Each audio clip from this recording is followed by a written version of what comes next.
Alright, here's the audience for today. There we go. Alright. Show those. Okay.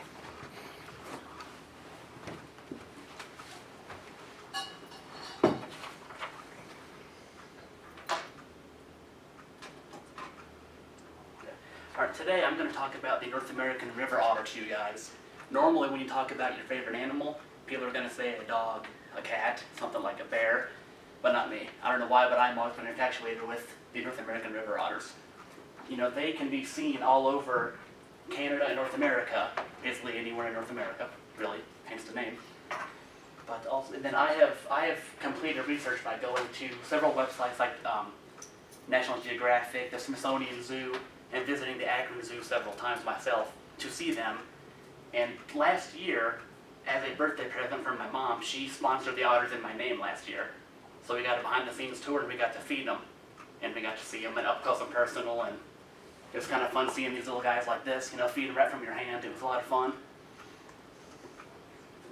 Today I'm going to attempt to cover where they normally call home, their abilities to swim makes them such good swimmers, and also just some general statistics about everything for you guys as well.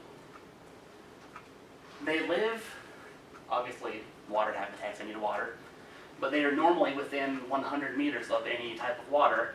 They can live in rivers, ponds, lakes, even if there's a large enough puddle, they could probably call it home.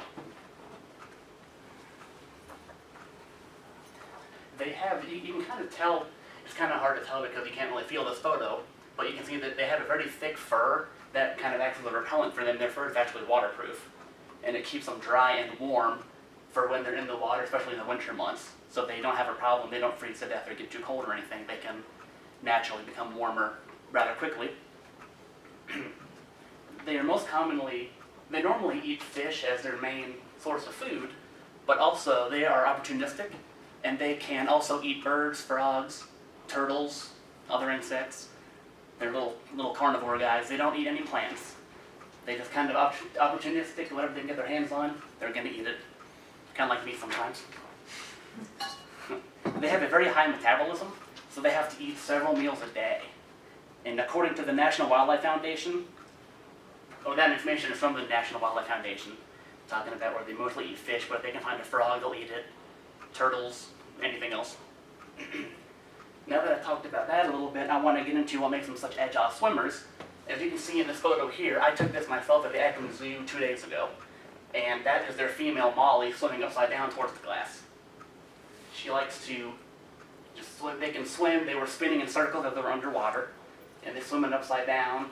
They're just very agile, so they can catch anything they want to eat that's underwater as well. They have a very powerful tail. This kind of shows a little bit. The tail's about a third of their total body length, and they use that to kind of propel themselves when they're underwater. To make them go a certain direction, they can flip their tail a certain way. They can cut really quick corners. And then they also have little webbed feet. I tried to capture it in here, but I can't too much though. But in between their little paws, they've got the webs.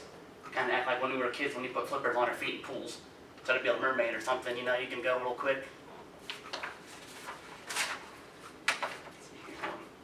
They can actually stay underwater up to 8 minutes at a time, which I did not know that. They don't only hunt underwater as well. They also can hunt on land, hence the turtles and frogs and birds. They normally hunt anywhere but no further than 18 miles from where they call home in their little burrow they've made. So anything within 18-mile radius of their home could be food for the otter. It could be their next meal.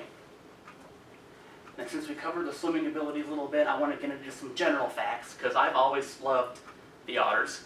I never knew there was such a big difference between river otters and the sea otter. I did not know that. First, when I started paying attention to these guys, I thought they were sea otters as well. I thought they were just the same thing. I didn't know there was a big difference between sea and the river ones.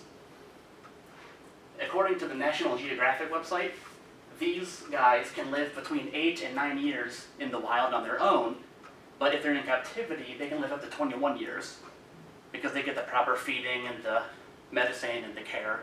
The oldest living otter known to man was At the Smithsonian Zoo in D.C., he lived to be 27 years old. So for the oldest one ever, they don't have much of a lifespan as much as we do. And then also again going back to the sea otter difference, I never knew river otters are so much smaller.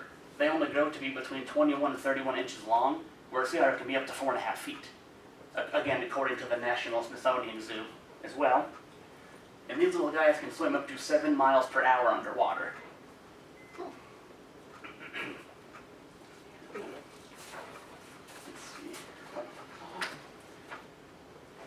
Let's see, so now I've kind of covered kind of a generalization of some information for you guys. I've talked about where they tend to call home, their ability to swim and how they're such great swimmers, and just some generic basic facts about them as a whole. And then my favorite thing, I don't know what it is, but I've always been drawn to these guys. I know they're also known as the water sausage sometimes. I've heard that before.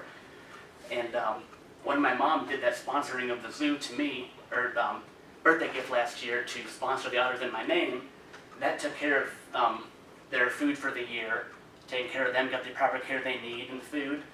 And then the behind-the-scenes tour, which is an eye-opening experience, getting to see them in person, seeing their little web feet up close, and getting to feed them. You couldn't hand feed them, you have to use tongs, because they have their little sharp little nails. They can get the fish from you, and you can lose a finger or something like that. You don't want to do that anymore. So, we never do. But, all that, and then it was just a good, very good experience to see them, and I never knew they were such majestic little creatures. So hopefully you guys have a little more of an understanding about them now that I shared this information. Cool, thank you. I saw him one time, they float on their back. Yeah. He had a crab, and he couldn't get it open, so he took a rock and hit it.